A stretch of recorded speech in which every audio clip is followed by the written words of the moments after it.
to break.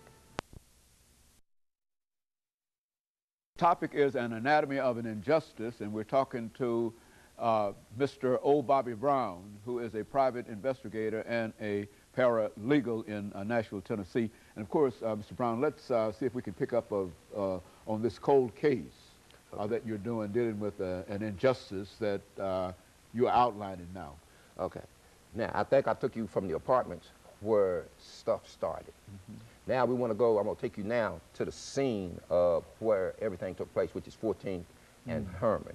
Now at 14th and Herman, there is a foundry there. Well, back in the day, people of color, young men, if they was taking that street, they realized that they got beat up real bad back over there. So as these gentlemen were forced to take a right on Herman, on 14th, excuse me, and they went towards the east side of the street, not the west, because the west side would have been dark, east side was light, and there's a big light there. So they slid over there. Officer Johnson exited his vehicle. Now, let me set the stage on this Plymouth so that you understand.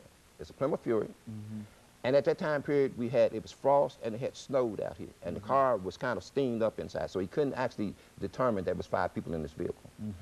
As he approached the vehicle, he realized there was more people in there than he thought.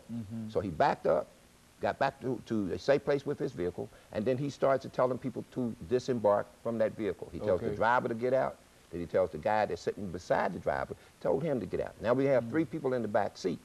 Now, 2 people in the back seat exited from, we have the guy on the left and the guy in the middle, they both come out the same side.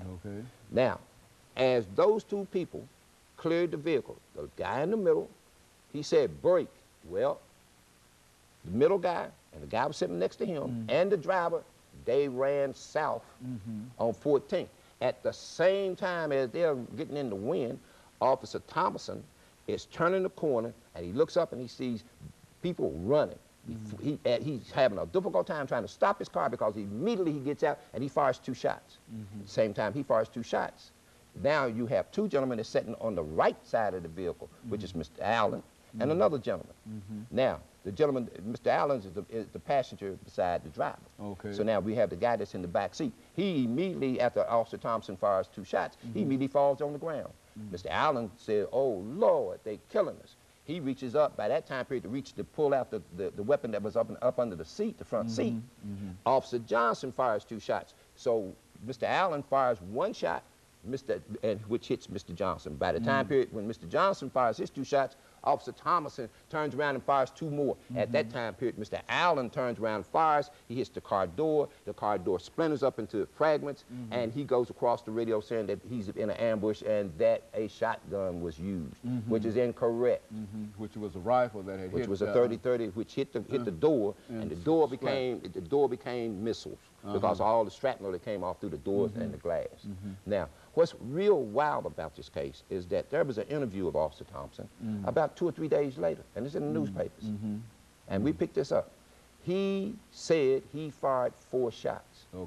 Well, we started our case by trying to find several things. One, whatever happened to that Plymouth Fury? It was towed to the towing lot. Well, when we started asking questions about that, mysteriously it burnt up. And no records do Metro have down there. They got records of everything else. But they don't have no record of that white Plymouth Fury. But now, we know they had it because they reference certain articles that was taken out of the trunk of that vehicle. Okay? So now, we got that one incident that's